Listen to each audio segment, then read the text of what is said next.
An estimated 700 Lebanese people have been killed in only a week as fighting between Israel and Hezbollah escalates.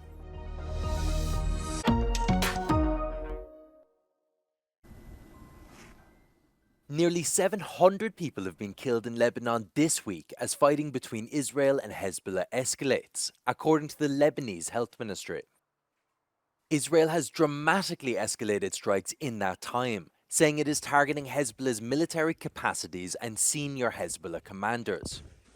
Top Israeli officials have threatened to repeat the destruction of Gaza in Lebanon if Hezbollah attacks continue. Incoming fire from Lebanon into Israel continued on Friday, with one man suffering wounds from shrapnel. More than 200,000 people have been displaced in Lebanon since the war in Gaza began, according to the International Organization for Migration. The US, France and other allies jointly called for a 21-day ceasefire. However, Israeli Prime Minister Netanyahu said Israel is striking Hezbollah with full force and won't stop until its goals are achieved. US Vice President Kamala Harris has slammed suggestions that Kyiv should cede territory for the sake of peace with Moscow. Speaking in Washington, Harris unleashed the criticism of Donald Trump's controversial push for Ukraine to quickly cut a deal to end the war. These proposals are the same of those of Putin. And let us be clear, they are not proposals for peace.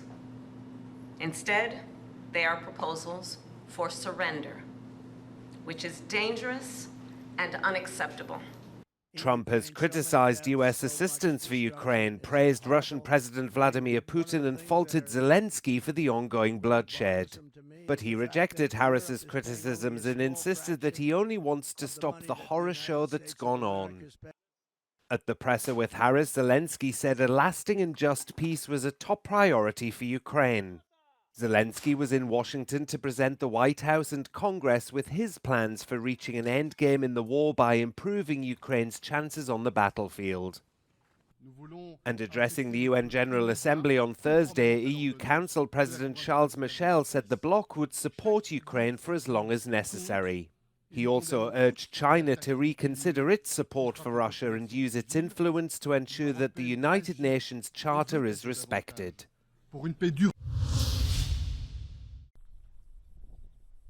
Since the 2006 Lebanon War, the UNIFIL mission has never witnessed a more tense situation. Established in 1978, its 10,000 peacekeepers from 50 countries have been regularly patrolling along the Blue Line, a UN drawn border between Lebanon and Israel, while engaging in efforts to de-escalate tensions between the two sides. Since Israel launched a new wave of attacks across Lebanon, hitting what he called Hezbollah's targets, over 600 people have been killed, with around 90,000 newly displaced in the country. Questo sicuramente è il periodo più difficile che la missione, il paese ha vissuto dal 2006 e forse anche prima, perché l'intensità dei bombardamenti che abbiamo visto in questi giorni non è stata mai vista anche negli ultimi 13 mesi. Non scordiamoci che da ottobre ad adesso gli scontri a fuoco non sono mai fermati.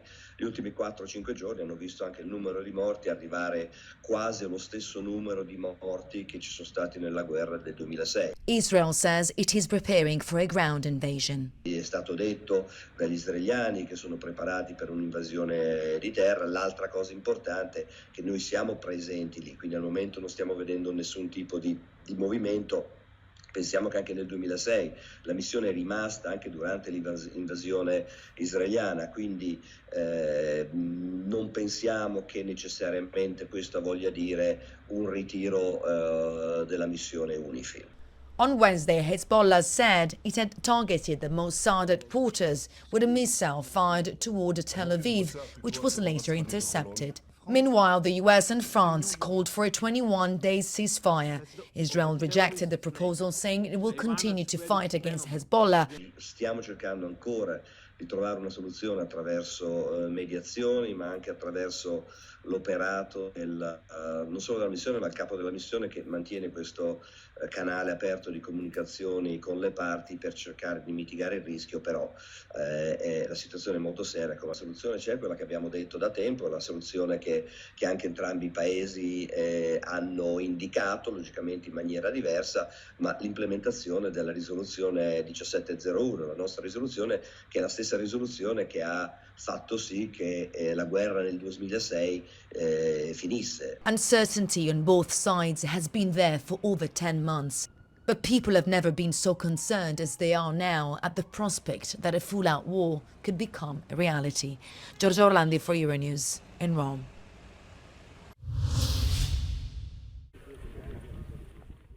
Denmark's justice minister has visited a prison in Kosovo where his country intends to send up to 300 inmates to ease overcrowding in the Danish prison system. Speaking alongside his Kosovan counterpart Albalina Hagio, Peter Hummelgo praised what he called the fruitful cooperation between the two countries. Now we have come to Kosovo in a need of help in use of excess capacity in the Kosovarian prison and detention facilities, and that is a very big help for Denmark in a time where we have a very, very pressured prison and probation services in Denmark. This visit here marks the practical implementation of the project, and there's no doubt that we would have liked to seen that started earlier, but nevertheless we are happy that we are at this phase now. The deal, which was originally signed in 2021, only became a treaty earlier this year when it was approved by Kosovo's parliament. It will see Pristina lease 300 cells in the Gilan prison to Copenhagen, which will be responsible for modernisation work to bring the facility in line with Danish standards. The deal is worth 15 million euros per year to Kosovo. But the decision to move inmates to the Kosovo prison has raised concerns among human rights groups.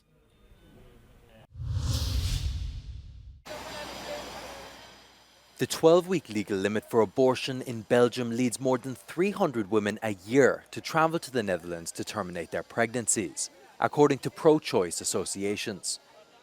The legislation, unchanged since 1990, also obliges a 6-day reflection period, which for the centres responsible for carrying out abortions is incompatible with the reality of many women. Donc on a arrêté à 12 semaines de grossesse. Mais on a des personnes qui, malheureusement, dépassent ce délai pour un tas de raisons, et pas parce qu'elles ont envie de tarder à demander un avortement, comme on entend parfois dire. Et puis alors, il y a cette règle un peu complètement arbitraire qui est le délai de réflexion. Donc la femme qui fait sa demande aujourd'hui doit attendre 6 jours avant de pouvoir pratiquer l'avortement, alors que peut-être elle a déjà réfléchi pendant 15 jours avant de nous contacter, ou d'autres auront fait leur test de grossesse ce matin et puis nous contactent. Donc nous, ce qu'on demande, c'est cette souplesse pour pouvoir s'adapter à chaque situation et pour pouvoir répondre positivement à chaque situation. Having to travel to another country to have an abortion is a reality for many within the European Union, due to the legislation of different member states. Abortion time limits vary from 10 weeks in Portugal to 24 weeks in the Netherlands. More than half have set this limit at 12 weeks. In Malta and Poland, it is only legal if the mother's life is in danger. De hecho, entre los países que tienen, por ejemplo, una legislación más restrictiva, el porcentaje de abortos es superior que en aquellos países en los que tienen pues normalmente una ley de plazo y un acceso libre, gratuito y seguro al aborto. Por tanto, no estamos hablando de aborto sí, aborto no, estamos hablando de aborto seguro o aborto inseguro, porque las mujeres que deciden abortar por distintas circunstancias pues lo van a seguir haciendo porque lo han hecho a lo largo de toda la historia y a lo largo y ancho de toda la geografía mundial. The European Parliament voted to include access to abortion in the EU Charter of Fundamental Rights. However, it was not binding, as health issues are considered part of each country's legislative remit. As climate change disrupts lives and farming across Europe, there's a gradual cultural shift, with restaurants now reimagining menus to reduce food miles and highlight local produce. These peppers here, they're from Tangmere peppers just outside of Chichester. These carrots here, absolutely beautiful. This London restaurant chain has led the local sourcing shift in the UK, solely focusing on seasonal foods, those harvested at their peak freshness from within a 50-mile radius. We find it very difficult to think anything outside of know your farmer, taste it in the field and bring it into the restaurant group. These are peaches grown in Kent under plastic tunnels. Their approach reflects a broader trend, with 70% of European consumers now expressing a preference for locally sourced food. Now it's even more essential that we're sustainably minded, we're sourcing from the right suppliers, and we're using it in season. Normally would harvest every 3 days. 40 miles from central London, Gerard Vonk is the Dutch manager of Tangmere Airfield Nursery, a state-of-the-art controlled environment farm growing non-native food in an eco-friendly way. The produce is over here, whether it's a pepper, a tomato, a strawberry or a courgette. These innovative farming techniques enable year-round cultivation of crops, significantly reducing reliance on imports.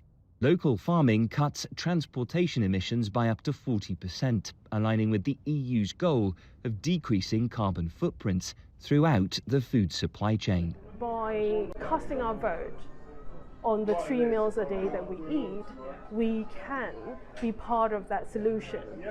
With 80% of Europe's population expected to live in cities by 2025, sourcing food locally is crucial if countries are to meet their sustainability targets and ensure food security for urban populations. Luke Hanrahan, Euronews, London.